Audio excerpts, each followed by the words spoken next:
Namaste, everybody. Namaskar. I hope you're doing well. So, hopefully, in just about 10 minutes, I'll be able to tell you what I want to tell you about life, my life, your life. It's not your life particularly, like specifically, I don't know what's going on in yours, but it's the general thing with everybody all over the world. These are my beautiful children, Lalita, Kayla, Oreo, and whatnot. So let's go. Simplicity, simple life. Like, many of us brought up in whatever Western world society values, expectations from family, friends, society, the status quo. It's crazy. Took me a long time. It took me until I was about 45, almost 46 years old to realize this, and with some help, but it had been growing inside of me.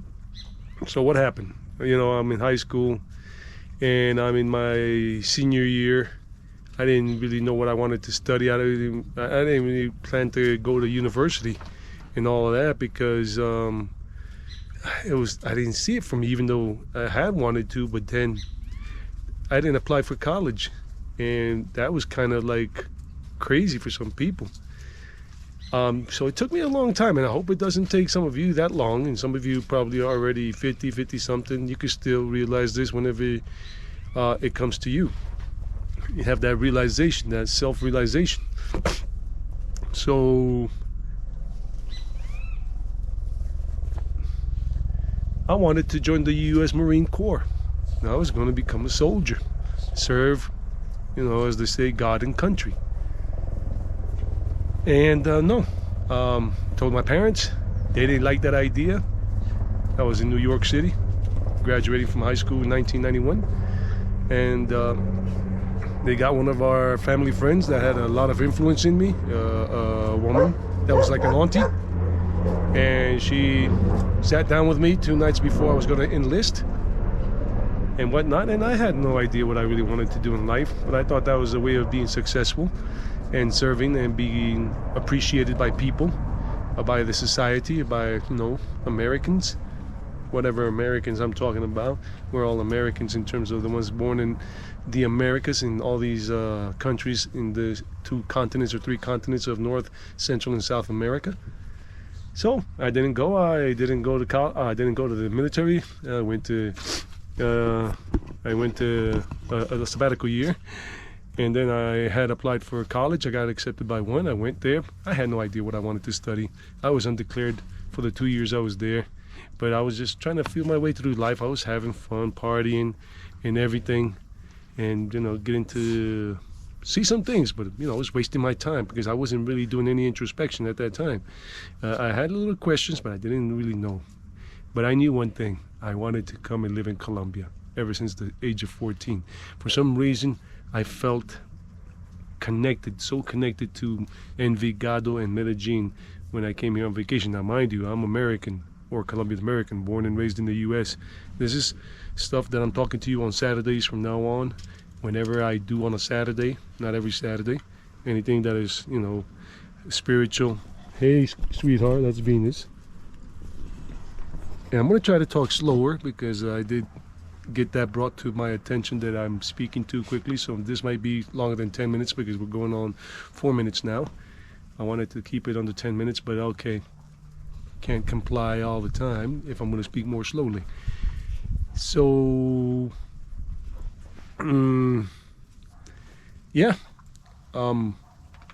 went to college there, left, spent the year doing some work here and there, odd jobs, etc. Had a girlfriend. Thought about getting married. I thought that was the way to go, but that was just, what everybody's looking for, and I thought that was for me, getting married and everything, and that didn't work out. We broke up, and then I came to Colombia in 1995, and then I got a job as a teacher, English language teacher.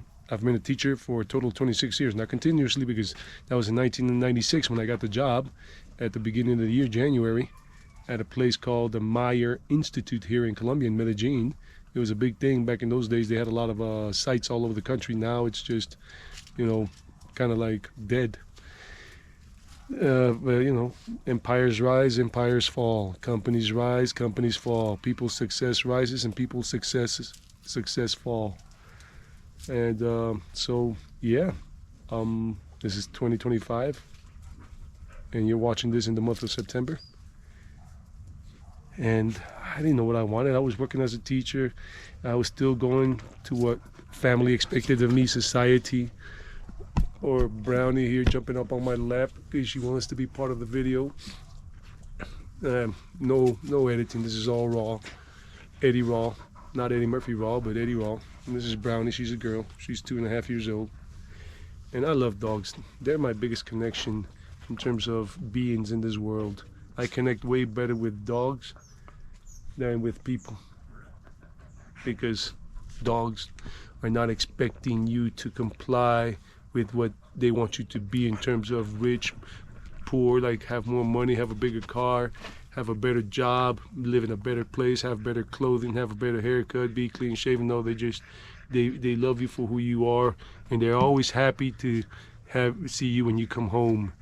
And even if you get cranky wanky with them sometimes, they're still wagging their tail at you. Some of you may not love dogs or may think dogs are weak, but there's a big spiritual reason behind dogs, but I'm not going to get into that. So I was trying to please people, the image, the expectation people had about me. I was trying to please that. And in that pursuit of people's happiness about what they expected from me, I was sacrificing my own self, my own happiness, my own internal way. I was not really happy, but I was doing it. I was even doing it for my ex-girlfriend, the one I was going to get married to here in Colombia. That was my second girlfriend. Long-term relationship, 4 years and some change. I even made a down payment on an apartment and lived in it and paid it off for some years in terms of the mortgage, monthly mortgage, and I tried to satisfy her, tried to make her happy.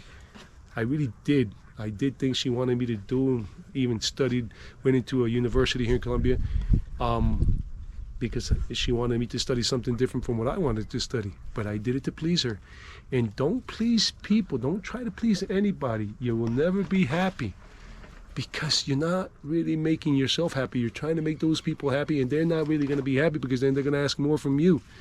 And people, don't worry about what people think about you. They're too occupied, like most people on the planet, like 98 or 99% are occupied about what's going on in their lives, if they can make this happen, and what people think of them, and if they are fulfilling what people want from them. And they're not going to really be focused on you much. They don't really care. Start looking for your own happiness. So that didn't work out with her. Got an apartment and everything, and I was doing what she wanted and saying yes to, basically I became a yes man, a yes boyfriend, even though there were things I didn't want to do, but I would say it just for the glory of love, like the Peter Cetera song. So it's life. And this is Bima, not Brownie. He's the bigger boy, as you can see. And there goes Venus, and there goes Sundari, and Brownie over there, and Lalita, the mother, right there. And I live a simple life here.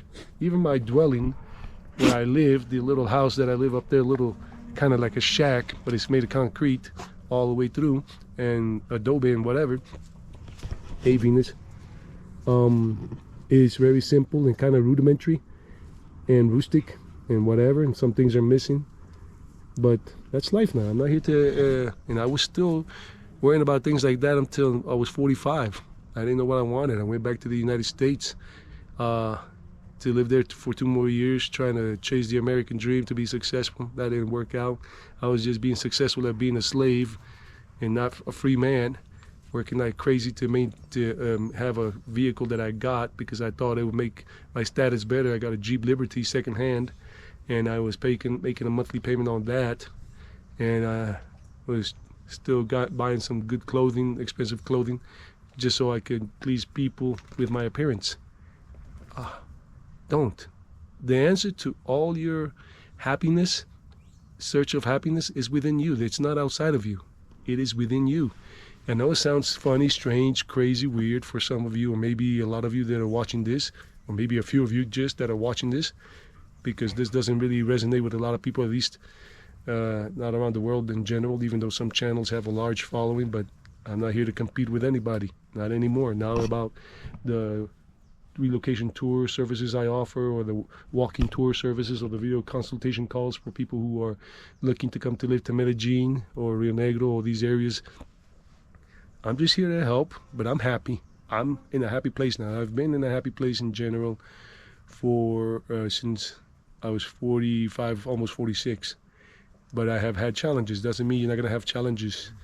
I mean, I did go and live with my mother for a year and a half, a year and 9 months or something, when she had an accident and I didn't know about it. And I came here, and a week later, when I got here after her accident, when I came from Mexico, I was going to be here for a few months and go back to Mexico, and she was injured. She had fractured her shoulder because she had a fall, and I offered to stay with her.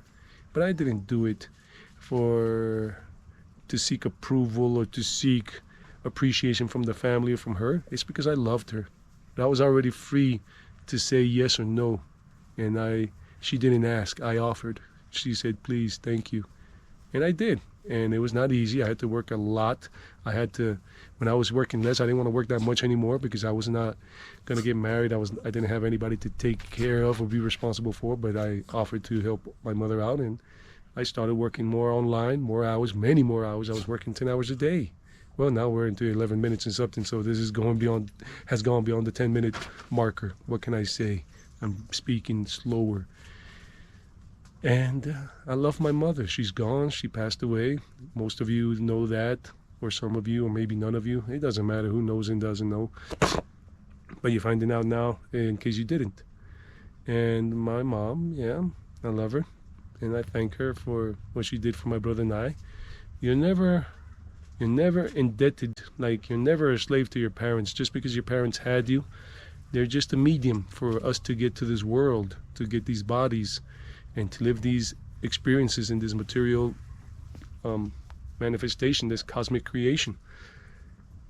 And I have gotten to this point in my life through spiritual practices, through meditation, to self-inquiry, asking myself these questions, not asking others, expecting others to have the answers for me, because that's a bunch of hogwash for others to have answers for your life. They can't tell you what is actually really something that you need for yourself or not. They can only give you some tools and point the way, and you have to discover that yourself.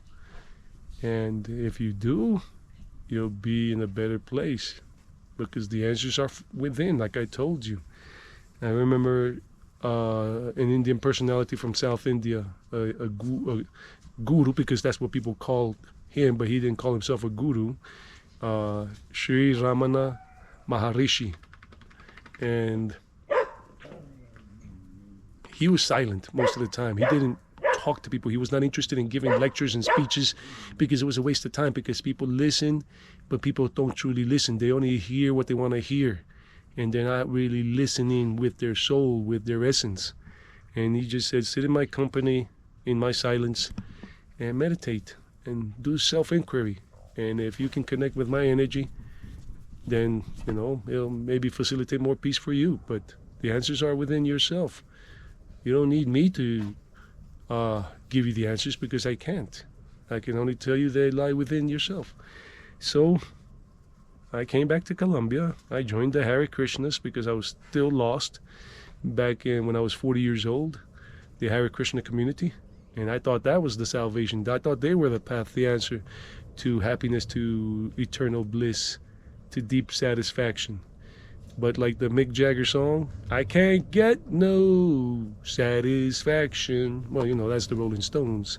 I can't get no. And I try, and we all try so much to get satisfaction, but that satisfaction is ephemeral, it's fleeting. And almost at the 15-minute marker now. Hey, baby Lalita. Martina's over there, the German Shepherd, somewhere over there. And Cirillo and Oreo and Lalito and Bima, the two brothers. So I tried, and I tried so hard, and I even made more sacrifices with the Hare Krishnas that I wasn't happy with, but I was being asked to make those sacrifices to be able to reach the spiritual heaven of whatever, Krishna Loka or Vrindavan Dham, etc. But I wasn't feeling it. And I know maybe a few of you that are watching this are already criticizing me because I said that. It's all whatever you want to do, but don't push it on people, don't whatever. So I finally got out of that organization. I was very weak-minded, mentally weak at that time, and they didn't want to let me go, a couple of people. But I did leave. I got help by someone, and I left. Not physical, like they had me physically detained or restrained. No. It's more of a psychological ploy, psychological manipulation tactics. And I got out. And I started discovering again. I really discovered I really started to discover at that point who I was at 45. Before that, I had no idea really who I was. Not name and form and status and whatever, and the car I had or didn't have, and the motorcycle and the money or the clothing and the appearance and the big physical body of a bodybuilder that I was very big, got up to about 187 pounds with a lot of muscular strength and everything. No, that's not me. That's just the body. This thing dies eventually. Just like the body of these dogs will die, not the dog, not the cat. The essence that is within each of us, the soul, the spirit, does not die. That is eternal. You probably don't want to hear this. I'm not a religious man. I'm not. But anyhow, let me get this done now. So I started working on myself, and with the help of this old man, and he gave me a lot of teachings. I went to his place wherever he was staying. He was always being bumped around. At the end of the day, don't be afraid to to take risks to find out who you are. Don't waste your youth on stupid things, or don't waste your midlife years or your 50s on stupid things. Look for yourself. Do the things you really want to do and not what people want you to do, or what society wants you to do, or what you think you should do. Look for what you really want to do. Travel the world, or do this, or live in the forest, or live in the jungle, or live on the beach side in a nice town or a little village, wherever you want to live in the world, and have that solitude, that time for your introspection. And you don't owe anybody anything. You really don't owe anybody anything. Money, yeah, you owe banks money, you owe your father, your mother, or brother, or your sister, or friend that lent you some money, you owe that. But whatever people do for you, you say thank you. But you don't have to be a slave to them. You don't have to be a slave to your mom or dad just because they had you, brought you into this world, and whatever they psychological ploys they give you, because a lot of people are good at that. And you don't have to stay with them. I did with my mom only because I wanted to. I'm here with my father only because I want to help out with the dogs and the thing. But at the moment that I want to go traveling somewhere again for a little while, I will say to my father, Father, I'm going to be traveling in a few months, so you're going to be on your own with the dogs. And if you don't want to be alone with the dogs, because it might be a little too overwhelming sometimes for you, you need to start looking for a person to fill in for me while I'm gone. I'm not your slave. I'm not your employee. I'm not indebted to you in any way, shape, or form in terms of my life, in terms of my time, in terms of my free will, in terms of the things I want to do. And I want to travel again, but not like I was doing before, living in certain places around the world. Now it's just for a month or 2 or 3, and that's it, and then I'll be back. Look for your freedom. Well, so much for 10 minutes. This is going to be double, 20. But I hope it helps you guys out. And I am happier. I don't make that much money anymore. I don't really care. I have my own. I have a property with my brother in Medellin, and 50-50, and it's in an area which is highly sought after.